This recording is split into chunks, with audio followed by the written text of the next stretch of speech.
Hello student, welcome to my Mathur's classes. मैं Mathur's classes से रेनू माथुर आज आपके लिए लेकर आई हूँ एम्प्लॉयबिलिटी स्किल की वीडियो।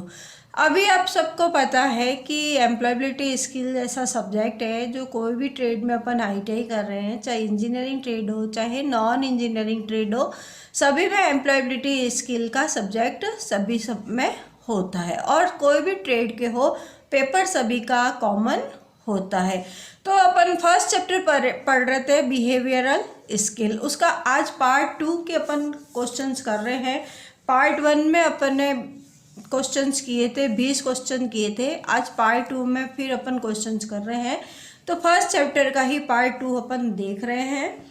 और अगर आप हमारे चैनल से नए जुड़े हैं तो चैनल को एक बार सब्सक्राइब करके ऑल बेल पर क्लिक कर दीजिए, ताकि वीडियो अपलोड होते ही सबसे पहले नोटिफिकेशन आपके पास आएगा।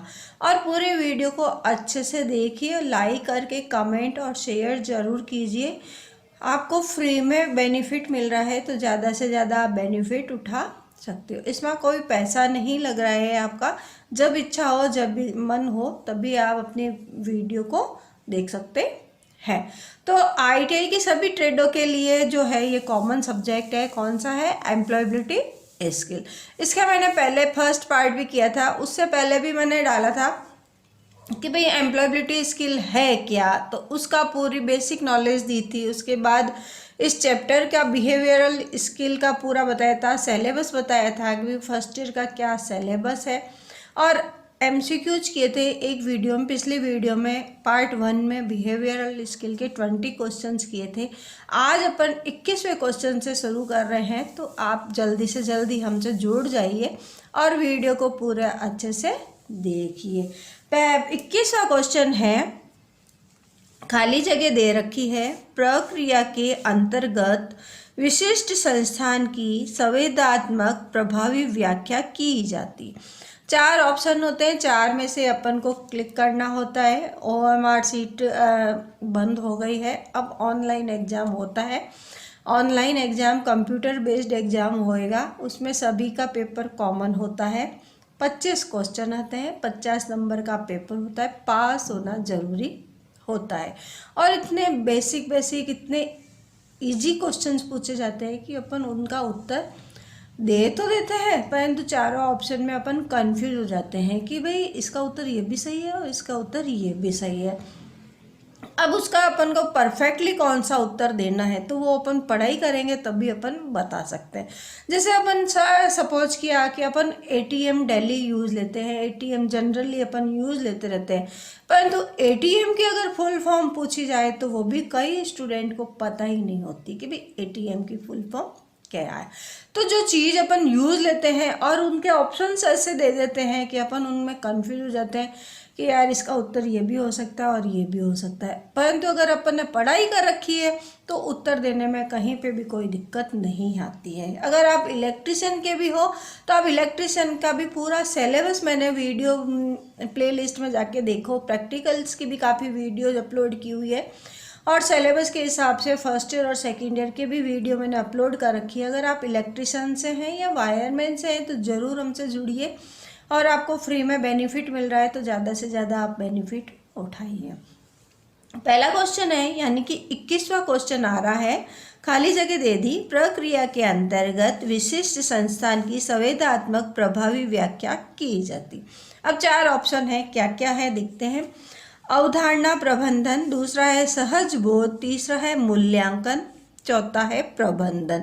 तो इसका सही उत्तर हो गया अवधारणा प्रबंधन। सेकंड क्वेश्चन यानी कि 22वां क्वेश्चन आ गया, यदि सूचनाएं खाली जगह है तो व्यक्ति को लक्ष्य निर्धारण में कठिनाई का सामना करना पड़ेगा। अब कौन सी कठिनाई का सामना करना पड़ेगा?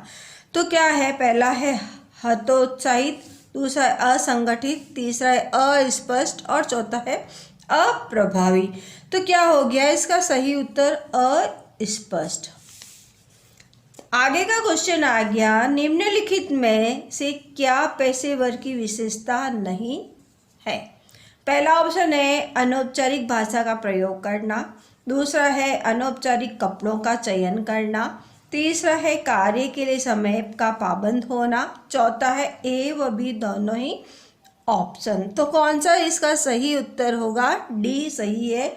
ए और बी, अनौपचारिक भाषा का प्रयोग और अनौपचारिक कपड़ों का चयन करना ही पेशेवर की विशेषता नहीं होती है। नेक्स्ट क्वेश्चन है, निम्नलिखित में से क्या अच्छे काम की नैतिकता है? 24वां क्वेश्चन क्या है कि निम्नलिखित में से क्या अच्छे काम की नैतिकता है? 4 ऑप्शन दे रखे हैं, चारों में से कौन सा सही है? आप भी कमेंट करके इनके उत्तर बता सकते हैं कि मैम इसका उत्तर ये भी सही हो सकता है। तो पहला ऑप्शन है व्यक्तिगत लक्ष्य का कार्यस्थल पर पूर्ण करना। दूसरा है गलतियों को मानने से मना कर देना। तीसरा है कार्य को समय से खत्म करने के लिए उत्कृष्ट कार्य योजना बनाना। चौथा है प्रवृत्ति का दिखावा। तो 4 ऑप्शन है, उसमें से अपन को सही करना है। इसका उत्तर सी राइट है।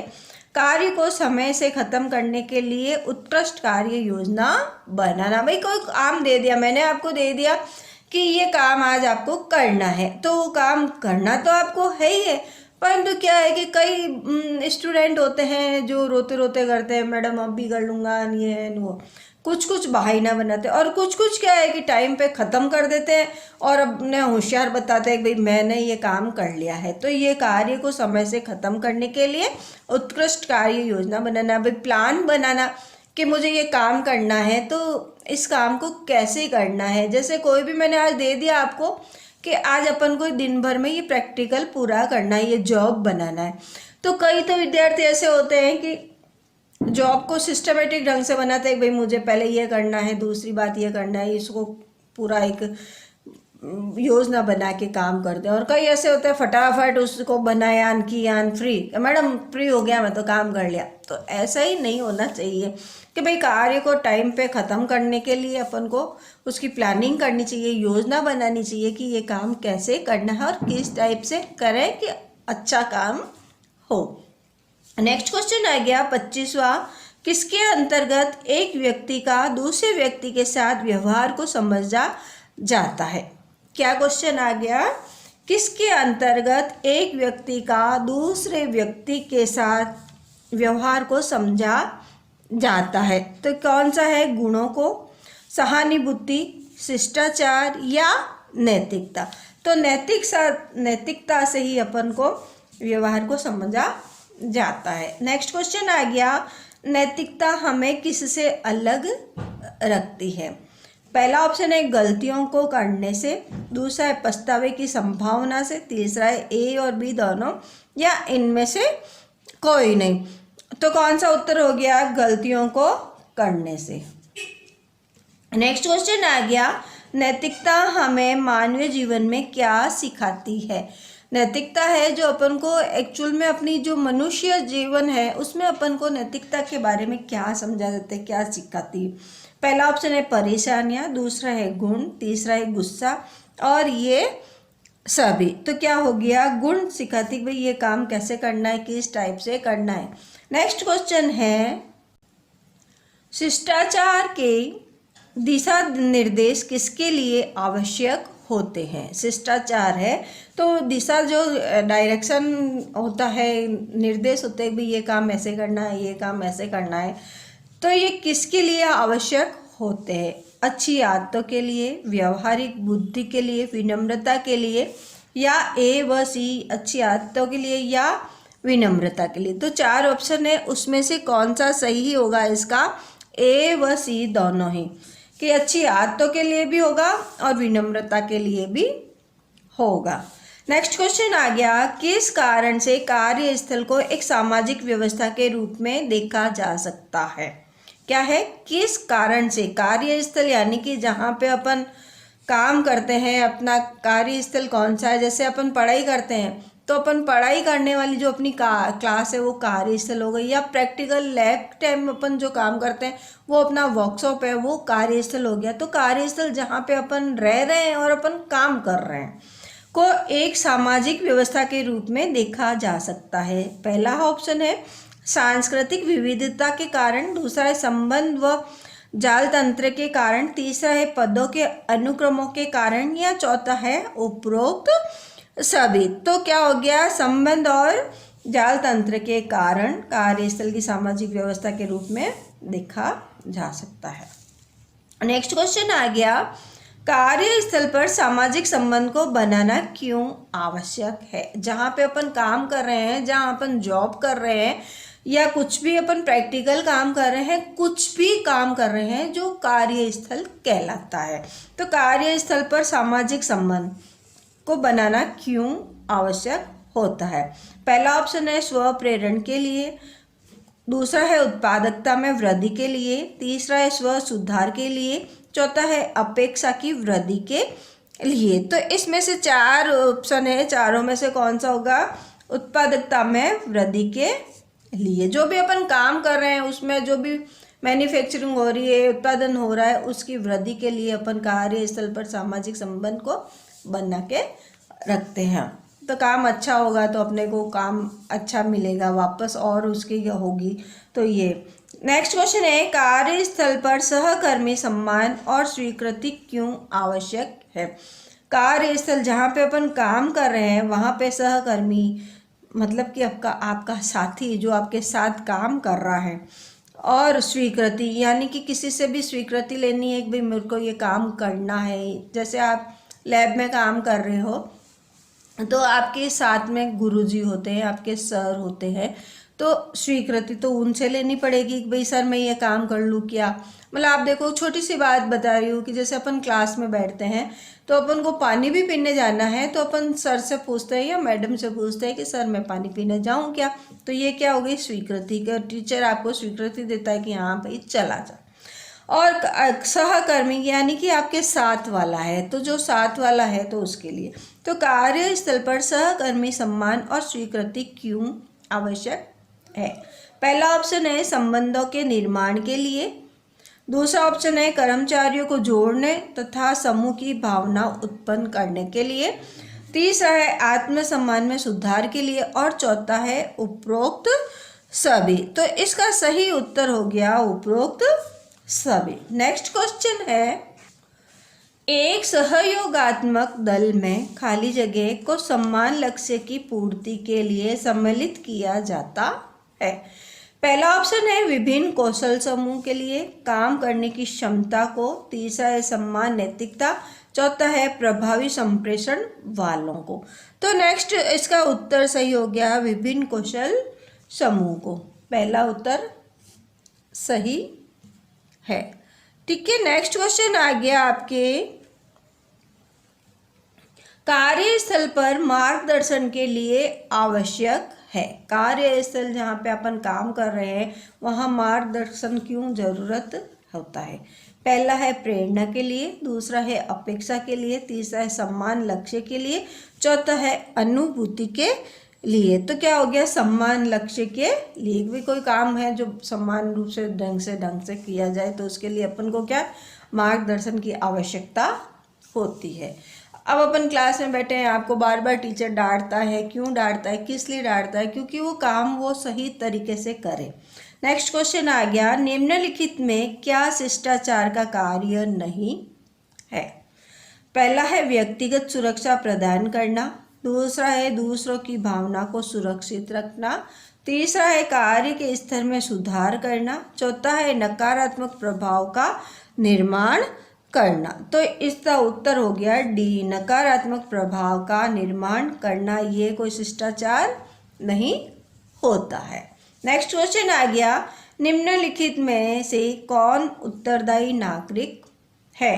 पहला ऑप्शन है वह जो दूसरे व्यक्ति का सम्मान करता है तथा जो सार्वजनिक हित के लिए कार्य करता है। सेकंड ऑप्शन आ गया जो व्यक्ति समूह में रहता है।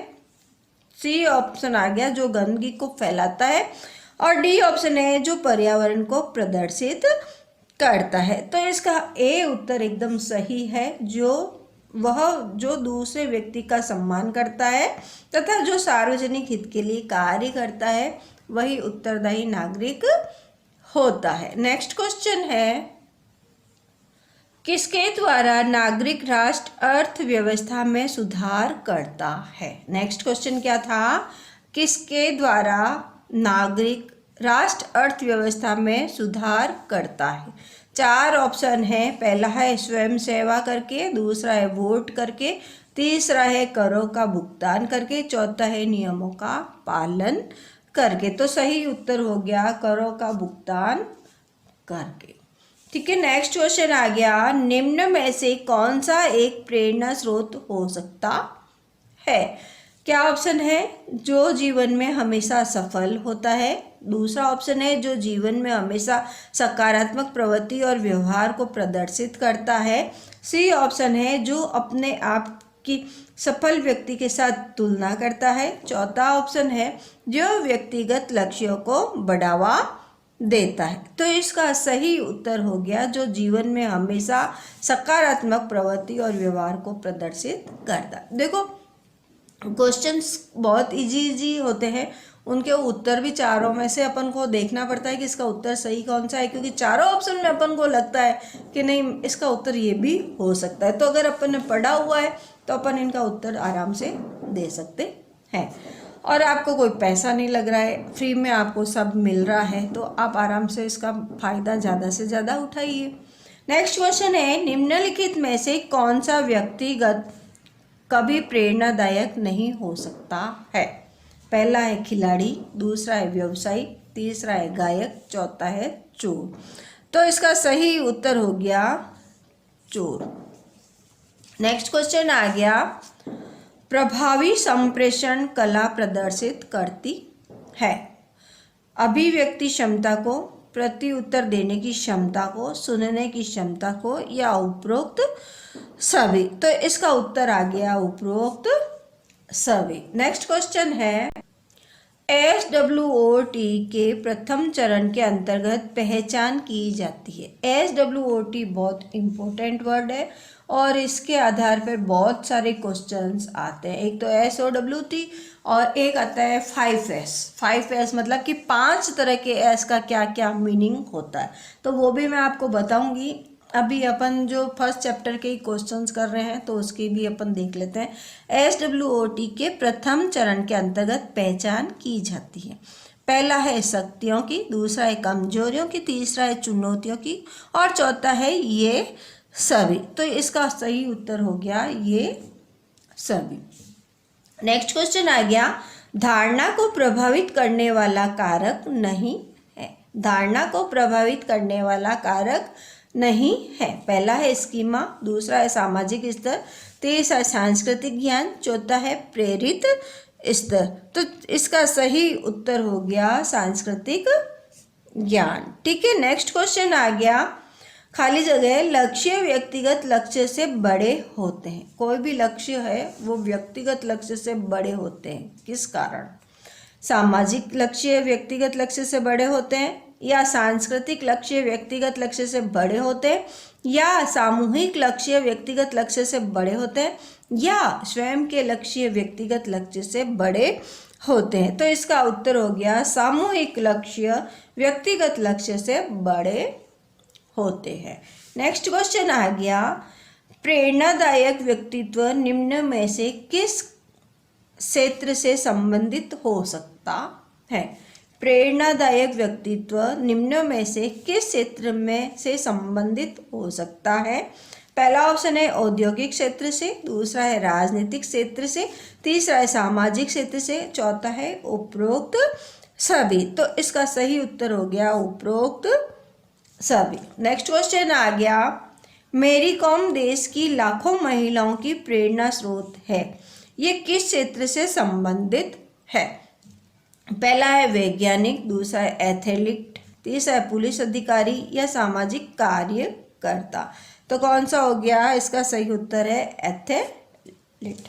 अब मैं SWOT का पूरा नाम आपको बता देती हूँ। SWOT, S का मतलब होता है स्ट्रेंथ, W का मतलब होता है वीकनेस, O का मतलब होता है अपॉर्चुनिटी, और T का मतलब होता है ट्रेड्स। तो ये चारों ऑप्शन SWOT के हैं। कहीं अगर आपको क्वेश्चन दे देते हैं कि भाई इसके अंतर्गत क्या पहचान की जाती है, तो इन चारों के मीनिंग्स अपन को आने चाहिए। तो आज अपन ने ये क्वेश्चंस किए हैं।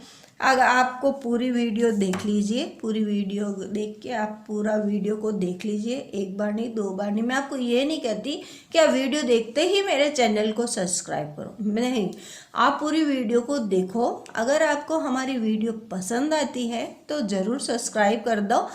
क्योंकि सब्सक्राइब करने का मैं यूँ बोल रही हूँ कि ताकि वीडियो अपलोड होती है ना तो आपके पास नोटिफिकेशन आ जाएगा और आप उसके वीडियो को आराम से देख सकते हैं।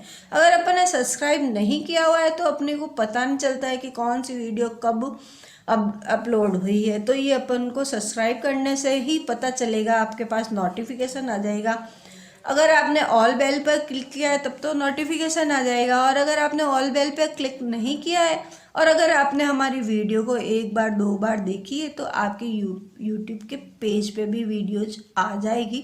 तो आप एक बार सब्सक्राइब कर दो, पूरी वीडियो को अच्छे से देख के लाइक करके कमेंट कर दीजिए, और साथ में अपने भी कॉलेज के फ्रेंड्स या क्लास के फ्रेंड्स या एम्प्लॉयबिलिटी स्किल तो है जो अपनी कॉलेज के सभी स्टूडेंट के लिए बहुत ही सब्जेक्ट इम्पोर्टेंट सब्जेक्ट है और सभी को इसमें पास होना पड़ेगा।